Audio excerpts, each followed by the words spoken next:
Bonjour, chers étudiants, bienvenue à cette dernière capsule vidéo de théorie.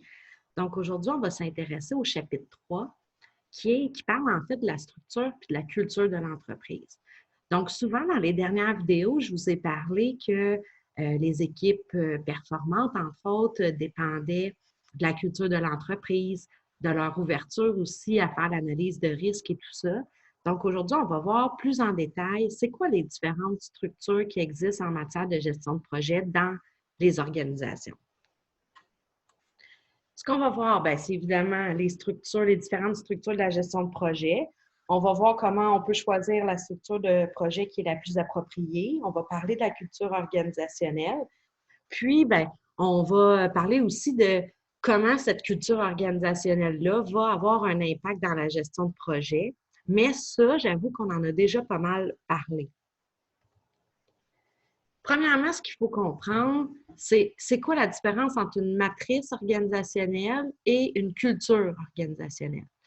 Bien, la matrice, c'est la structure, dans le fond, dans laquelle le gestionnaire de projet va partager avec des directeurs fonctionnels la responsabilité d'établir l'ordre de priorité puis de diriger le travail des participants.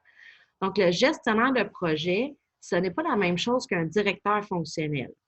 Un directeur fonctionnel, c'est le directeur d'une fonction d'entreprise. Donc, les 4 fonctions qu'on retrouve généralement, c'est la comptabilité finance, les ressources humaines, les opérations, puis le marketing. Donc, on a des directeurs fonctionnels qui sont les directeurs de chacune des fonctions. Et à part de ça, on a ce qu'on appelle le directeur de gestion de projet. La culture organisationnelle, elle, ça va au-delà de ça. C'est pas juste la structure hiérarchique. C'est vraiment toutes les normes, les convictions, les valeurs, les idées qui sont à la base de l'organisation. Donc, c'est vraiment l'ensemble de tout ça là, qui va faire la culture et des gens qui en font partie. La première structure qu'on va voir, c'est une organisation fonctionnelle. Et ça, si vous regardez le graphique que vous avez à l'écran, c'est vraiment ce qu'on est habitué de voir. Donc, une structure qui est descendante du président jusqu'aux employés avec différentes fonctions dans l'entreprise. Donc, ici, on a un président d'une entreprise qui a 2 vice-présidents, lui. Il y a le vice-président des ressources humaines et il y a le vice-président de l'administration qui, eux, n'ont pas d'équipe de projet en dessous d'eux. Ils ont d'autres fonctions qui est l'approvisionnement, la production, l'ingénierie et le marketing. Et c'est eux, dans l'organisation fonctionnelle, qui vont faire de la gestion de projet dans chacune de leurs branches. Les avantages de l'organisation fonctionnelle, c'est qu'il n'y a pas de changement lorsqu'on fait de la gestion de projet. Donc, on va donner, par exemple, un projet à l'équipe de marketing, puis ils vont le réaliser. Mais ça, c'est vraiment la structure qu'on a habituelle dans une organisation. C'est souple dans le sens où on n'est pas 100% dédié à un projet en particulier.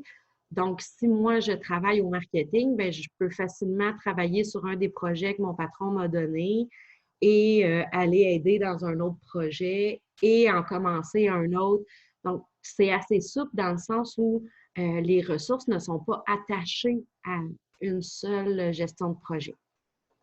L'autre avantage, c'est la disponibilité des compétences. Parce que dans le fond, on va donner le projet à la fonction de l'entreprise qui est la plus pertinente. Donc, si je reviens ici dans l'organisation qu'on avait vue, si jamais le projet, c'est de changer les chaînes de montage, on va tout simplement confier notre projet à l'équipe de production. Évidemment, c'est eux qui ont le plus de compétences pour faire ça.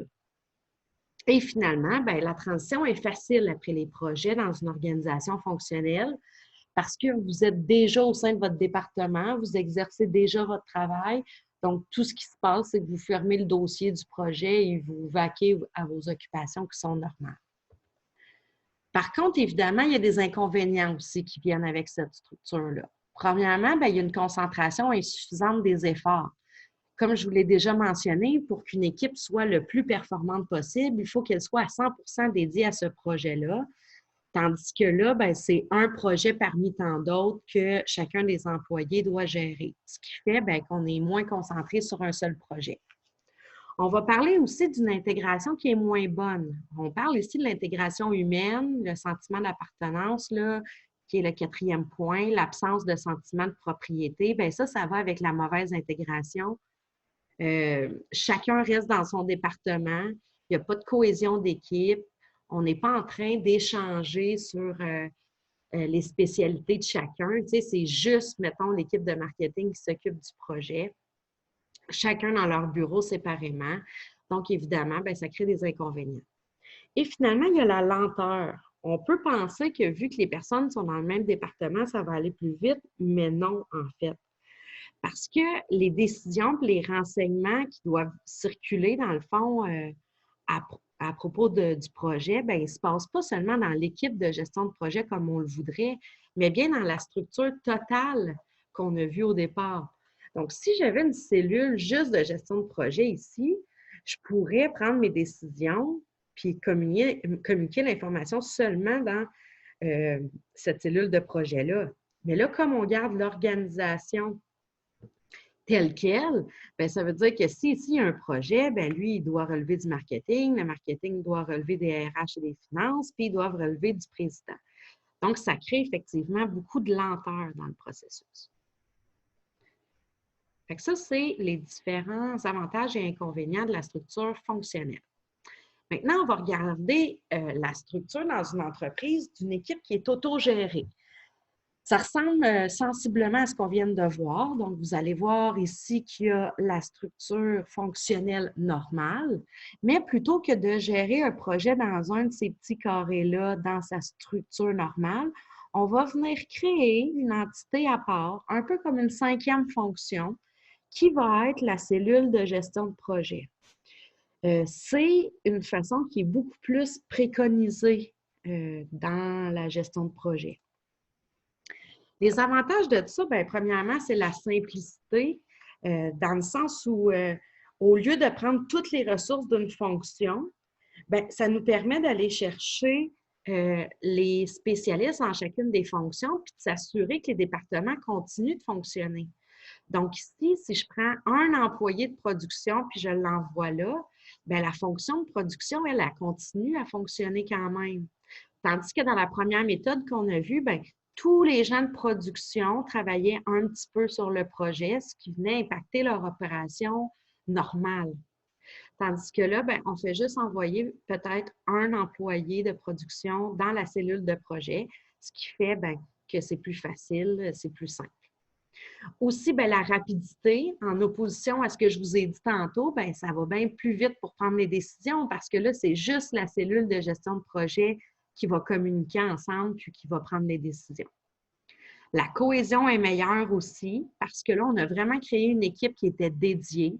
Donc, tout ce qu'on a vu là, par rapport au fait d'avoir un objectif commun, de travailler ensemble, d'avoir des lieux de travail ensemble, d'être admiratif là, du travail des autres, de voir les forces et faiblesses de chacun, bien, tout ça, ça rentre dans la cohésion d'équipe, ce qu'on a beaucoup moins dans la première structure que je vous ai montrée. Et finalement, bien, il y a l'intégration interfonctionnelle, ce qui veut dire qu'on crée une équipe qui est multidisciplinaire. Ce ne sont pas juste les gens de production ou juste les gens de marketing qui travaillent dans l'équipe. On va avoir des gens de l'ensemble de l'entreprise qui vont être mutés à l'équipe de gestion de projet pour que chacun ait ses rôles et ses compétences qui sont respectives. C'est quoi les inconvénients maintenant d'une équipe autogérée? Bien, évidemment, ça coûte plus cher, dans le sens que on crée un nouveau poste de direction, qui est le gestionnaire de projet, puis on va allouer des ressources qui sont à temps plein à l'équipe de projet. Donc, c'est sûr qu'à ce moment-là, on va faire moins d'économies d'échelle, mais en bout de ligne, c'est prouvé que ça va être plus efficace. Mais oui, effectivement, ça va coûter plus cher en personnel. Donc, l'autre inconvénient, c'est que ça peut arriver des fois qu'il va y avoir ce qu'on appelle des chicanes. Parce que ce qu'il faut comprendre, c'est que l'entité de gestion de projet, des fois, peut se sentir un peu à part du restant du groupe. Dans le sens où nous, dans notre projet, on sait bien, le VP Finance, il nous aide jamais, mais le restant de l'entreprise, il l'aide, par exemple.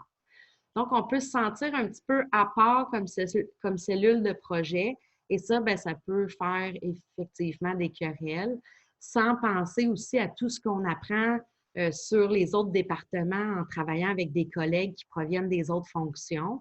Bien là, on peut apprendre toutes sortes de choses, souvent qui tombent dans une espèce de jeu de pouvoir et de politique, et ça peut créer des chicanes. Les connaissances technologiques limitées, dans le sens où quand vous travaillez dans votre département marketing, votre département de finances, vous êtes habitué d'être supporté par l'équipe des technologies de l'information de votre entreprise. Tous les systèmes sont mis en place depuis longtemps, sont éprouvés, tout ça. Vous, en créant un nouveau département d'équipe autogérée en gestion de projet, bien, vous pouvez faire face justement à ces limitations technologiques-là. Et là, vous n'avez pas nécessairement de ressources dans votre équipe qui sont spécialistes en technologie. Donc, les ressources sont plus attribuées au restant de l'entreprise et moins à votre équipe. L'inconvénient, là, c'est écrit une transition facile après le projet. Là, je m'en excuse, ça aurait dû être écrit une transition difficile. Évidemment, on est dans les inconvénients de cette méthode-là. C'est une transition qui est plus difficile parce que là, on a créé une cohésion d'équipe et là, les gens doivent retourner chacun dans leur département. Mais pendant que le projet s'est réalisé, chacun des départements, eux, ils ont continué à faire leur travail. Donc, il y a peut-être des méthodes qui ont changé. La répartition du travail aussi a peut-être changé.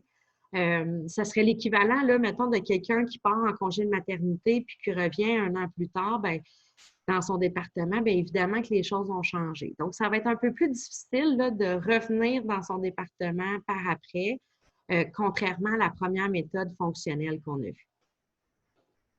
Il nous reste une dernière méthode à voir qui est la méthode matricielle. Bon, là, ça a l'air bien épouvantable comme ça, là, au niveau de l'image. Mais en fait, ce qu'il faut retenir, c'est que la matrice matricielle, c'est quand l'ensemble de l'organisation est géré en équipe de projet. C'est un mix entre la structure fonctionnelle et les équipes autogérées. C'est juste que là, on a des équipes autogérées dans chacune des fonctions. Donc, on n'a pas créé juste une cellule de gestion de projet comme dans l'équipe autogérée qu'on a vu tantôt. Là. On ne fait pas juste ajouter un département. On prend les départements qu'on a et dans chacun des départements, on va avoir des cellules de gestion de projet. C'est pas rien quand même. Donc, on a une intégration qui est horizontale et une intégration qui est verticale. Ça, c'est comme le but ultime de l'entreprise de gestion de projet. Là. Ils ne gèrent pas la gestion de projet comme étant un département à part ou une activité à part de l'entreprise. Ils la gèrent vraiment comme étant une partie prenante de l'entreprise. C'est quoi les différentes formes de matrices? Bien, une entreprise qui décide d'avoir une organisation matricielle peut avoir ce qu'on appelle une matrice qui est faible, une matrice qui est équilibrée ou une matrice qui est forte. Et là, on va voir c'est quoi les différentes responsabilités de chacun des dirigeants dans cette matrice-là, parce qu'à l'examen, vous devez être capable de faire la différence entre ces trois matrices-là ici. Donc, si on commence avec la matrice qui est faible, donc une organisation matricielle faible, elle va ressembler beaucoup à la matrice fonctionnelle, donc la première structure qu'on a vue. Le gestionnaire fonctionnel prend la plupart des décisions. Donc, le gestionnaire fonctionnel ici, c'est le gestionnaire du département. C'est lui qui détermine qui fait quoi. Ce n'est pas le gestionnaire de projet. C'est aussi le gestionnaire fonctionnel qui décide le moment où le projet se termine. Exemple, un système de gestion descendant. Le PDG décide le projet, le transmet au directeur des opérations qui le transmet à son tour. Donc ici, si je reviens, excusez-moi, je ne vais pas vous donner mal au cœur, là, je cherche ma matrice. Ici. Ça veut dire que dans la matrice, dans l'organisation matricielle faible, on a une décision du président qui va descendre, par exemple, dans le département de l'ingénierie. Et le directeur de l'ingénierie, c'est lui le directeur fonctionnel. Donc, c'est lui qui va prendre les décisions relatives au projet. C'est juste qu'il va y avoir un gestionnaire de projet qui va venir inclure une personne de ce département, deux ici, deux ici, une là, deux là, une demi là, et finalement une personne ici. Et le gestionnaire du projet A, ici, il agit plus comme facilitateur du travail. Il va se reporter au directeur de l'ingénierie, mais c'est vraiment le directeur fonctionnel ici qui va prendre toutes les décisions. Ensuite, si on regarde la matrice équilibrée, c'est ce qu'on appelle aussi la matrice classique. On dit que le gestionnaire de projet il est chargé de définir le travail qui est accompli par chaque membre de son équipe. Il va établir le plan d'ensemble puis la mise en œuvre du projet. Il va intégrer la contribution des différents services. Il va dresser les calendriers puis il va surveiller les progrès. Par exemple, les deux gestionnaires ont le même pouvoir décisionnel. Donc ici, comme vous pouvez voir, le gestionnaire de projet, là, il est beaucoup plus impliqué dans les opérations, dans la coordination du projet. Le pouvoir décisionnel, il est autant au directeur fonctionnel qu'au directeur de projet.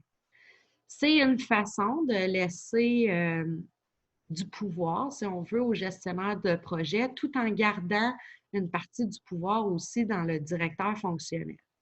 Imaginez par contre comment ça peut devenir compliqué. Je reviens encore à ma matrice ici.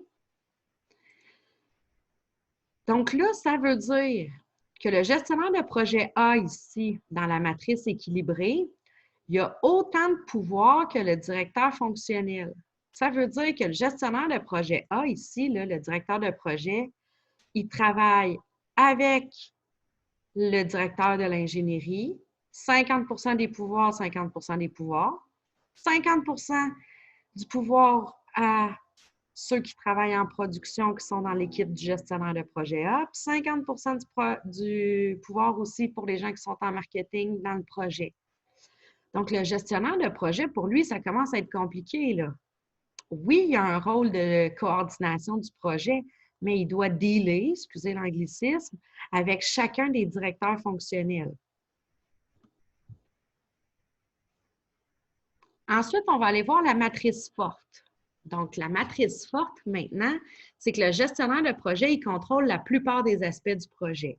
C'est lui qui décide les tâches des spécialistes puis les moments où ils vont l'accomplir. Et c'est lui qui a le dernier mot sur toutes les décisions importantes du projet. Donc, évidemment, ici, là, on se rapproche beaucoup plus de la structure de l'équipe autogérée. L'exemple que je vous ai mis, c'est le gestionnaire opérationnel, fonctionnel. Excusez-moi, le gestionnaire opérationnel, c'est le gestionnaire de projet qui gère tout, tandis que le gestionnaire fonctionnel soutient. Donc, dans la matrice forte, à ce moment-là, je reviens encore à mon diagramme. Bien, le gestionnaire de projet ici, là, c'est pas mal lui qui a tous les pouvoirs, mais il va tenir au courant les différents gestionnaires fonctionnels pour que ceux-ci viennent soutenir les gestionnaires de projet. Donc, la matrice la plus faible donne tous les pouvoirs au niveau fonctionnel. La matrice les plus fortes donne les pouvoirs au niveau opérationnel, donc au niveau des gestionnaires de projet.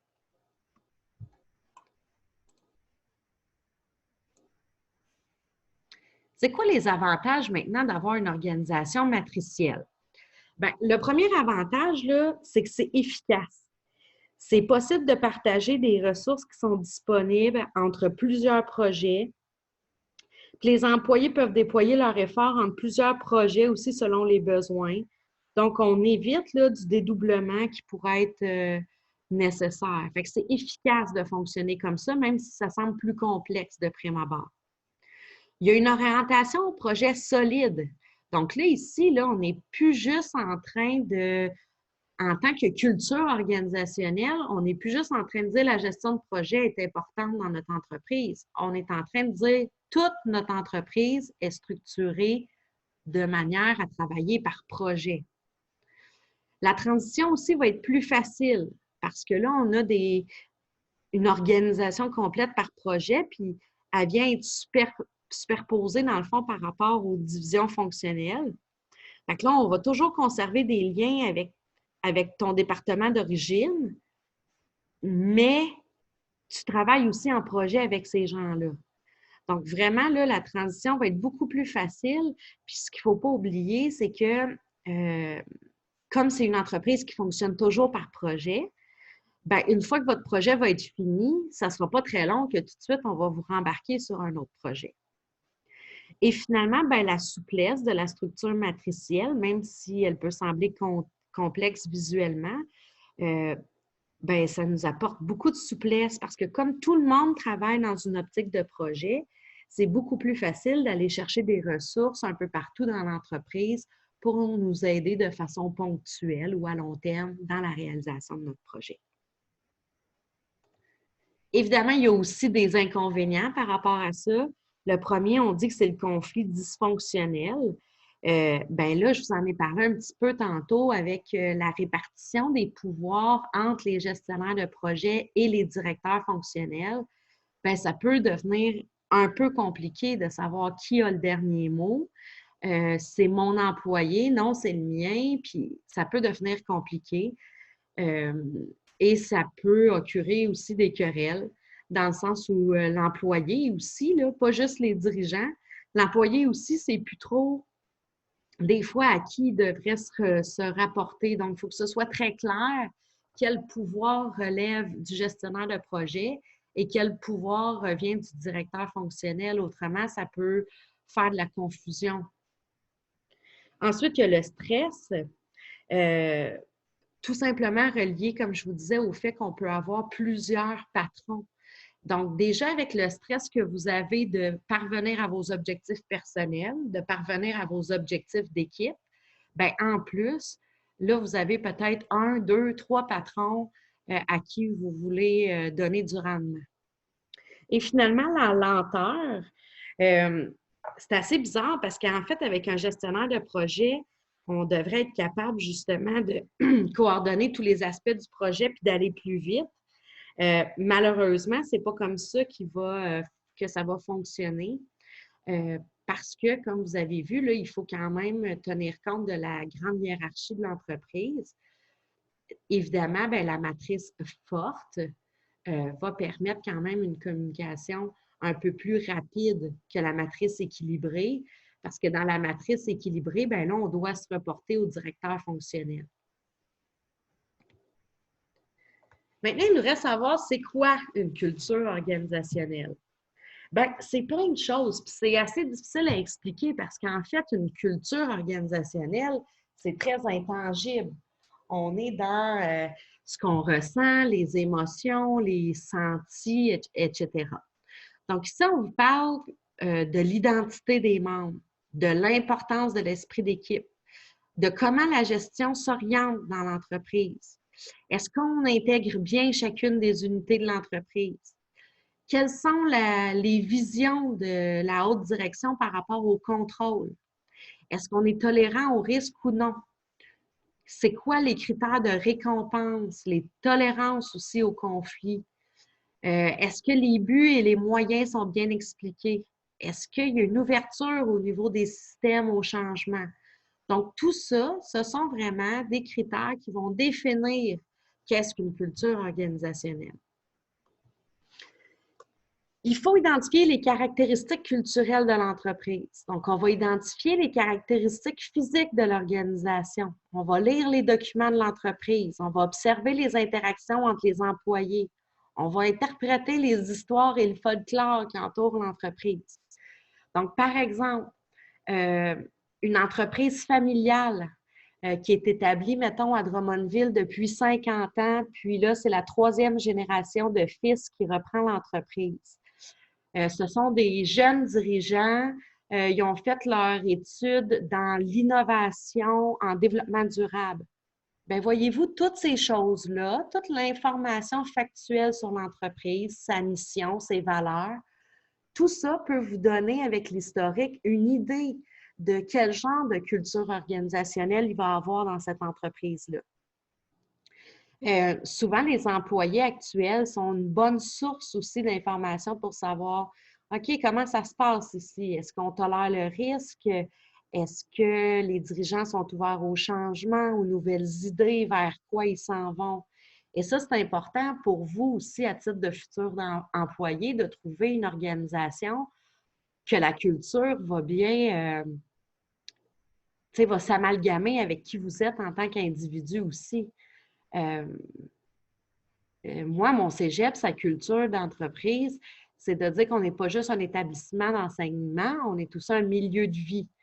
Donc, les cours, oui, c'est une chose, mais au travers de tout ça, il y a aussi les relations interpersonnelles, il y a le sport, il y a la santé, oui, physique, mais aussi la santé mentale et tout ça. Donc, moi, le fait que ce soit basé sur l'humain, c'est quelque chose au niveau culturel qui me rejoint. Euh, j'ai, euh, j'ai été dans d'autres organisations scolaires avant et la culture était très, très différente. Puis elle pouvait très bien fonctionner pour certains employés. Mais pour moi, qui a une grande ouverture au changement, bien, je trouvais ça difficile parce qu'avant, j'étais dans une organisation pour qui le changement, c'était pas quelque chose qui était prôné. On n'était pas proactif sur le changement, on était plutôt résistant. Donc, tout ça, ça va faire en sorte qu'en tant que gestionnaire de projet, vous allez être capable de trouver les bons employés pour travailler dans votre organisation, puis de créer aussi au sein de votre cellule de gestionnaire de projet, d'avoir les bons employés à la bonne place. Si votre projet, c'est de revoir l'ensemble des structures technologiques de l'entreprise et que vous prenez des employés qui sont ultra résistants aux changements technologiques, bien, peut-être que ça va être plus difficile là, à ce moment-là de parvenir à vos fins avec votre projet. C'est ce qui conclut notre séance sur le chapitre 3 de la culture organisationnelle. Donc, je vous souhaite une belle fin de journée. Puis, je ne sais pas si vous l'entendez, mais si oui, je suis vraiment désolée. Il y a il y a le chien de mon voisin qui ne cesse de japper. Alors, il vous salue et moi aussi. Bonne fin de journée.